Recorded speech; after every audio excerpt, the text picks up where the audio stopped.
Hello guys and welcome back to our YouTube channel that is Pharm EC. So आज की इस video lecture के अंदर हम कवर करने वाले हैं HMP शंट हेक्सोस मोनोफॉस्फेट के बारे में।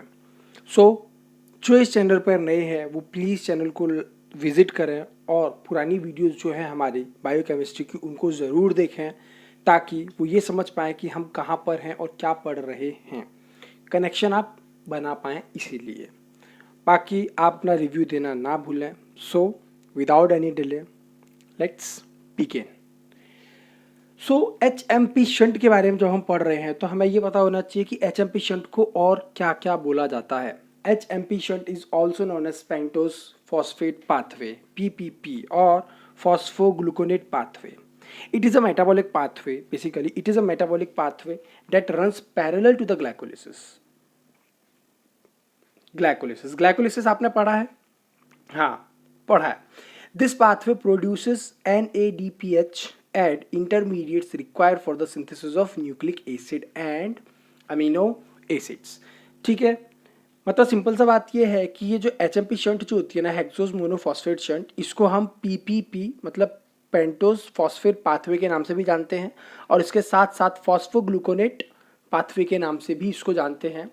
और ये एक मेटाबॉलिक पाथवे होता है जो कि पैरेलल रन करता है ग्लाइकोलिसिस के। This pathway basically produces NADPH, ठीक है। और जो इंटरमीडिएटेड बनते हैं ना, जो इंटरमीडिएटेड हमको जो रिक्वायर्ड होते हैं न्यूक्लिक एसिड या फिर अमीनो एसिड को बनाने के लिए, सो वो सब जो होते हैं ना वो HMP शंट हमको बनाकर देता है, ठीक है। अब इसके फीचर्स की अगर बात करें तो फीचर्स ये है कि this is a anabolic pathway. HMP shunt is a anabolic pathway that takes place in cytosol for most of the organism. मतलब ज़्यादातर जो ऑर्गेनिज्म है उनमें ये HMP शंट जो होता है ना, ये कहाँ होता है? साइटोसोल के अंदर. लेकिन अगर हम बात करें प्लांट्स की तो प्लांट्स के केस में ये HMP शंट जो होता है वो होता है प्लास्टिड्स के अंदर, ठीक है। दो डिस्टिंक्ट पाथवे होते हैं HMP शंट के. पहला होता है ऑक्सीडेटिव पाथवे और दूसरा होता है non oxidative pathway. Reaction catalysed द्वारा रिएक्शन कैटालाइज्ड होती हैं इसमें, ठीक है। मतलब ये है कि रिएक्शंस जो होती है वो एंजाइम के द्वारा कैटालाइज्ड करी जाती हैं. ह्यूमंस के अंदर ये पाथवे जो होता है ना, this is the pathway in humans. This pathway is most active in mammary glands, adrenal cortex, adipose tissue, RBCs, testis और लीवर. ये जीपैट पॉइंट ऑफ व्यू से इंपॉर्टेंट पॉइंट है क्योंकि आपसे पूछा जा सकता है कि HMP शंट जो होती है वो किस पाथवे में होती है या उस पाथवे के अंदर कौन कौन से एक्टिव जो होते हैं, मोस्ट एक्टिव जो ग्लैंड्स होते हैं या मोस्ट एक्टिव पाथवे ये किन ग्लैंड्स के अंदर होता है. सो आप किस किस को ऊपर टिक लगाएंगे? Mammary glands, adrenal cortex, adipose tissue, RBCs और टेस्टिस और लीवर. ओके, सो डिफेक्ट अगर कोई प्रोड्यूस होता है HMP पाथवे में, सो ये बहुत सारे डिसऑर्डर्स को कॉज कर सकता है. कैसे? मान लीजिए कोई नॉर्मल पर्सन है तो वो खुद को इतना लकी मान सकता है क्योंकि मान लीजिए कोई एक व्यक्ति है जिसके अंदर मात्र एक एंजाइम, सिर्फ एक एंजाइम की डिफिशियंसी की वजह से उसके अंदर डिसीज कॉज हो जाती है. तो आप सोचिए कि आप नॉर्मल फंक्शन कर रहे हो तो आप कितने लकी हैं, ठीक है. सो विदाउट एनी डिले अब हम बात करते हैं इसके फेजेस की. तो सबसे पहले इसके फेज की अगर हम बात करें तो जो HMP शंट जो होता है ना, HMP शंट के एक्चुअल में कितने पाथवे हैं? दो पाथवे हैं. पहला पाथवे अगर हम देखें पहला पाथवे अगर हम देखें HMP शंट अगर हम बोलें कि जो HMP शंट है ये HMP शंट के कितने पाथवे हैं? दो. पहला है ऑक्सीडेटिव, ठीक है, और दूसरा जो है वो कौन सा है? नॉन ऑक्सीडेटिव, ठीक है. ऑक्सीडेटिव पाथवे की अगर हम बात करें तो इस ऑक्सीडेटिव पाथवे के अंदर जो होता है ना, NADPH जो होता है वो प्रोड्यूस होता है रिडक्शन के द्वारा. किसके रिडक्शन? जो दो मॉलिक्यूल्स होते हैं ना NADP प्लस के दो मॉलिक्यूल्स की रिडक्शन की वजह से NADPH प्रोड्यूस होता है. सो जो एनर्जी होती है ना, the energy of this production is utilised by the conversion of glucose 6 phosphate to ribulose 5 phosphate. So glucose 6 phosphate को राइबोलोज 5 फॉस्फेट में कन्वर्ट करने के लिए, मतलब कि आप देख सकते हैं कि ग्लूकोज से ग्लूकोज 6 फॉस्फेट बना और ग्लूकोज 6 फॉस्फेट से राइबोलोज 5 फॉस्फेट और राइबोज 5 फॉस्फेट बन रहा है. तो ये जो एनर्जी देख रहे हो ना आप, कि ग्लूकोज 6 फॉस्फेट में देखो 2 मॉलिक्यूल बन रहे थे NADPH के NADP के। सो देखो एक यहाँ पर रिडक्शन हो रहा है तो NADPH बन रहा है, दूसरा यहाँ पे बन रहा है। सो हम बोल सकते हैं कि जो आप ये देख रहे हैं ना कि ग्लूकोज 6 फॉस्फेट से डी राइबोलोज 5 फॉस्फेट को बनाने में ये एनर्जी यूटिलाइज हो जाती है। ठीक है, और यही हमने यहाँ बोला था। ठीक है, सो अब हम बात करते हैं कि जो ऑक्सीडेटिव पाथवे है, देखो ये बोला ना कि ये जो बेसिकली क्या होता है ना कि ऑक्सीडेटिव पाथवे की 3 स्टेप्स होती हैं। सबसे पहला क्या होता है कि glucose 6 phosphatase is dehydrogenated to 6 phosphoglucono delta lactone, या फिर आप सिंपल सा बोल सकते हो कि 6 फॉस्फोग्लूकोनो लैक्टोन। ठीक है, ग्लूकोज 6 फॉस्फेट जो है वो किसमें डिहाइड्रोजिनेटेड होके किसमें कन्वर्ट हो रहा है, ग्लूकोलैक्टोन के अंदर। ये देखो glucose 6 phosphate is converted into 6 फॉस्फोग्लूकोनोलैक्टोन। पहली स्टेप, ये हमने बोला कि ये पहली स्टेप है। ठीक, इन the presence of glucose 6 phosphatase glucose 6 phosphate है तो उसके आगे डिहाइड्रोजिनेज, क्योंकि डिहाइड्रोजिनेशन हो रहा है तो डिहाइड्रोजिनेज एंजाइम का यहाँ पे यूज होगा।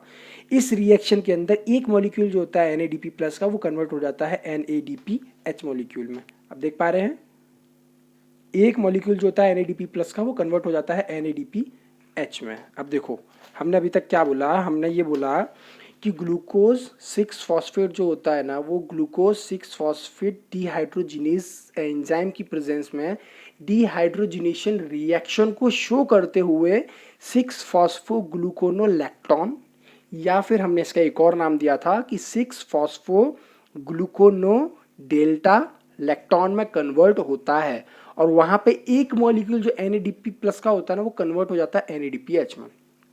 ये पहली स्टेप। दूसरी स्टेप ये है कि 6 फॉस्फोग्लूकोनोलैक्टोन इज कन्वर्टेड इनटू द 6 फॉस्फोग्लूकोनेट। 6 फॉस्फोग्लूकोनेट के अंदर कन्वर्ट हो रहा है, और यहाँ पे क्या हो रहा है, हाइड्रोलिसिस की रिएक्शन हो रही है। क्या हो रहा है यहाँ पे हो रहा है हाइड्रोलिसिस। आप कैसे बोल सकते हैं हाइड्रोलिसिस हो रहा है, किस बेसिस पे बोल रहे हैं, क्योंकि ये आप देखो यहाँ H2O है, H2O को हम दे रहे हैं, मतलब क्या करा रहे हैं, हाइड्रोलाइज करा रहे हैं हम रिएक्शन को। ठीक है, और ये क्या हो रहा है, हाइड्रोलिसिस जब इसके अंदर हो रहा है ना इन द प्रेजेंस ऑफ 6 फॉस्फोग्लूकोनोलैक्टोनेज। कौन सा एंजाइम है यहाँ पे यूज हो रहा है, ये देखो लैक्टोनेज जो है ना, ये 6 फॉस्फोग्लूकोनोलैक्टोनेज इज कन्वर्टेड इनटू 6 फॉस्फोग्लूकोनेट। ये जो है ना इसमें कन्वर्ट हो रहा है, हाइड्रोलिसिस हो रहा है इन द प्रेजेंस ऑफ 6 फॉस्फोग्लूकोनोलैक्टोनेज। यहाँ पे एंजाइम जो लगेगा उसका नाम है 6 फॉस्फोग्लूकोनोलैक्टोनेज। तो मैंने सिर्फ लैक्टोनेज लिखा है, इसके पीछे का पूरा क्या है आपका 6 फॉस्फोग्लूकोनोलैक्टोनेज एंजाइम। ठीक है, इसकी प्रेजेंस में कन्वर्ट हो रहा है। उसके बाद में तीसरी स्टेप ये है कि 6 फॉस्फोग्लूकोनोलैक्टोन डी राइबोलोज 5 फॉस्फेट में कन्वर्ट हो रहा है। देखिए यहाँ पे लिखा हुआ भी है कि D phosphogluconolactone is converted into ribulose 5 phosphate in the presence of 6 phosphogluconate dehydrogenase enzyme की प्रेजेंस में by oxidative decarboxylation. Oxidative decarboxylation का मतलब क्या है, डीकार्बोक्सिलेशन का सिंपल सा मतलब क्या होता है, कार्बन डाइऑक्साइड का बाहर निकलना। तो इस प्रोसेस में यहाँ क्या होगा, यहाँ CO2 भी बाहर निकल जाएगा। ठीक है, यहाँ पे CO2 भी बाहर निकल रहा है। तो ये आपकी पहली स्टेप, ये दूसरी स्टेप, ये तीसरी स्टेप, ये 3 मेन बेसिक स्टेप्स होती हैं ऑक्सीडेटिव फॉस्फोराइलेशन, या फिर आप बोलिए कि जो ऑक्सीडेटिव फेज होती है HMP शंट की उसके अंदर। अब बात करते हैं फेज सेकंड की। आई होप आपको फेज फर्स्ट समझ में आया होगा। फेज फर्स्ट के अंदर सिंपल सा क्या है कि ये पूरी रिएक्शन है जिसमें फर्स्ट स्टेप ये है जिसमें ग्लूकोज 6 फॉस्फेट 6 फॉस्फोग्लूकोनोलैक्टोन में कन्वर्ट हो रहा है, और ये 6 फॉस्फोग्लूकोनोलैक्टोन 6 फॉस्फोग्लूकोनेट में कन्वर्ट हो रहा है, जो बाद में फर्दर कन्वर्ट हो रहा है डेक्स्ट्रो राइबोलोज 5 फॉस्फेट के अंदर। ठीक, ये 3 इसकी बेसिक स्टेप्स हैं। ग्लूकोज से ग्लूकोज 6 फॉस्फेट हेक्सोकाइनेज की प्रेजेंस में कन्वर्ट होता है, आपने ये ग्लाइकोलिसिस के अंदर भी पढ़ा है। और डी राइबोलोज 5 फॉस्फेट में कन्वर्ट हो रहा है आइसोमरेज की एंजाइम में, because they both are isomers. हाँ नहीं, ये जो राइबोज 5 फॉस्फेट है ना, ये आइसोमरेज एंजाइम जो है ना उसकी प्रेजेंस में आपस में कन्वर्ट हो रहा है। आप ये देख पा रहे हैं ना, इंटर कन्वर्टेबल है, मतलब कि रिवर्सिबल रिएक्शन है, किसी भी डायरेक्शन में प्रोसीड हो सकती है। So let's begin, let's talk about non oxidative phase. This is the phase second of HMP shunt. So in this phase, you can say that non-oxidative pathway or non-oxidative phase is generally summarized, or you can say that it is divided into 5 basic steps, in which first step ribulose 5-phosphate isomerizes into ribose 5-phosphate in the presence of ribose 5-phosphatase isomerase enzyme. So you can see that this is the HMP shunt phase second. Ribulose 5-phosphate is converted into ribose 5-phosphate in the presence of ribose 5-phosphatase isomerase. Can you see that? हाँ, ये दिख रहा है ना आपको? यही पहली step हमने बोली. दूसरी स्टेप बोल रही कि another enzyme phosphopentose epimerase isomerizes ribulose 5-phosphate into xylulose 5-phosphate at the same time. ये देखो, एक एंजाइम जो है वो राइबुलोज 5-phosphate को किसमें कन्वर्ट कर रहा है? राइबोस 5-phosphate में. और वो एंजाइम कौन सा है? Ribose 5-phosphate isomerase.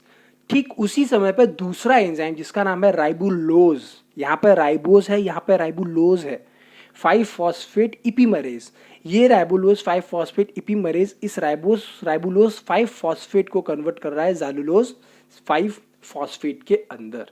तो ये आपकी थी सेकेंड स्टेप. यही हमने बोला ना, same time. So let's see about the third step. Third step क्या बोल रही है कि transketolase enzyme transfer a group from ketose, मतलब कि xylulose 5-phosphate to the aldose ribose 5-phosphate. मतलब कि ट्रांसकीटोलेज जो एंजाइम देख रहे हैं ना, ये ट्रांसकीटोलेज एंजाइम क्या कर रहा है कि ये ट्रांसफर कर रहा है ग्रुप को कीटोज से. मतलब कि ये जो ज़ैलुलोज 5-phosphate है ना, ज़ाइलुलोज कहाँ गया? ज़ाइलुलोज 5-phosphate के एक ग्रुप को ये यहाँ से ट्रांसफर कर रहा है एल्डोलेज में. और एल्डोलोज कौन सा है? यहाँ से ट्रांसकीटोलेज जो है ना, ट्रांस कीटोलेज मतलब कि यहाँ से ग्रुप को लेके ये इधर ट्रांसफर कर रहा है. जब ये जब ये ज़ाइलुलोज 5-phosphate से ग्रुप यहाँ ट्रांसफर कर रहा है ना, तो उस समय प्रोडक्ट के रूप में ग्लिसरल्डिहाइड 3-phosphate और सेडियोहेप्टुलोज 7-phosphate फॉर्म हो रहे हैं. ठीक है, ये देखो कि and the product obtained are glyceraldehyde 3-phosphate and sedoheptulose 7-phosphate. यहाँ पे तो ये तो पहला एंजाइम हो गया. ये एंजाइम क्या कर रहा है? ज़ैलुलोज 5-phosphate पे से एक ग्रुप लेके यहाँ ट्रांसफर कर रहा है, जिससे ये दोनों प्रोडक्ट बन रहे हैं.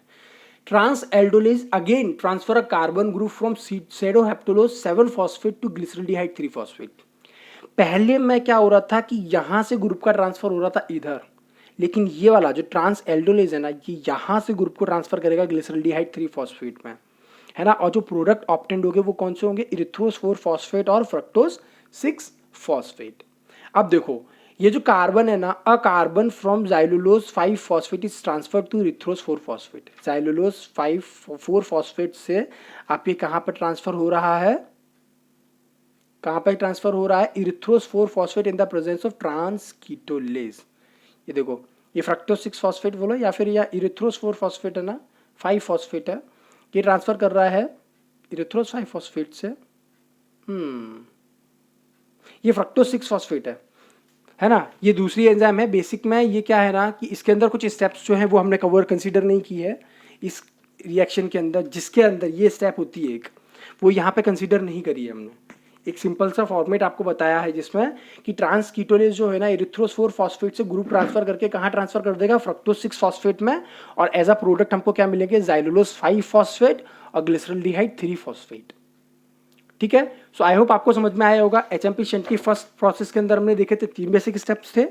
और एचएमपी शंट जो नॉन ऑक्सीडेटिव है, इसमें क्या हो रहा है कि राइबुलोज 5-phosphate, सिंपल से एक समराइज करके बताता हूँ, ध्यान से सुनिएगा कि राइबुलोज 5-phosphate को ribose 5-phosphate isomerase enzyme convert कर रहा है राइबोस 5-phosphate में. और उसी समय पे सेम टाइम पे राइबुलोज 5-phosphate इपीमरेज एंजाइम कन्वर्ट कर रहा है इस सबस्ट्रेट को ज़ाइलुलोज 5-phosphate में. उस समय पे एक एंजाइम आता है जिसका नाम होता है ट्रांसकीटोलेज. और ये ट्रांसकीटोलेज ज़ाइलुलोज 5-phosphate में से ग्रुप को उठा रहा है और उसको ट्रांसफर कर रहा है राइबुलोज 5-phosphate है, जिसकी वजह से जो प्रोडक्ट ऑब्टेंड हो रहे हैं उनके नाम है सेडियोहेप्टुलोज 7-phosphate और ग्लिसरल्डिहाइड 3-phosphate. जिसमें ट्रांस एल्डोलेज जो है वो यहाँ से ग्रुप उठा के यहाँ ट्रांसफर करता है, और जिसकी वजह से ये दो आपके प्रोडक्ट बनते हैं। सिमिलरली ट्रांस कीटोलेज यहाँ से ग्रुप को उठा के आपके ट्रांसफर कर देता है इस वाले में और एज अ प्रोडक्ट हमको ये दोनों मिल जाते हैं। सो यहाँ पे आपके HMP शंट का ऑक्सीडेटिव पाथवे और नॉन ऑक्सीडेटिव पाथवे दोनों आके खत्म हो रहे हैं। ठीक है, अब यहाँ पे अब हम बात करते हैं कि HMP शंट का सिग्निफिकेंस क्या है। HMP शंट जो होती है वो प्रोवाइड कराती है NADPH और important intermediated product for the synthesis of biomolecules. For जैसे कि NADPH जो होता है ना, ये परफॉर्म करता है सेवरल फंक्शन एक्शन जो होते हैं बहुत सारे बॉडी के अंदर। जैसे कि आपकी जो सिंथेसिस होती है स्टेरॉइड्स की सिंथेसिस के अंदर ये पार्ट्स लेता है, या फैटी एसिड जो होते हैं उनकी सिंथेसिस में पार्ट लेता है ये, है ना।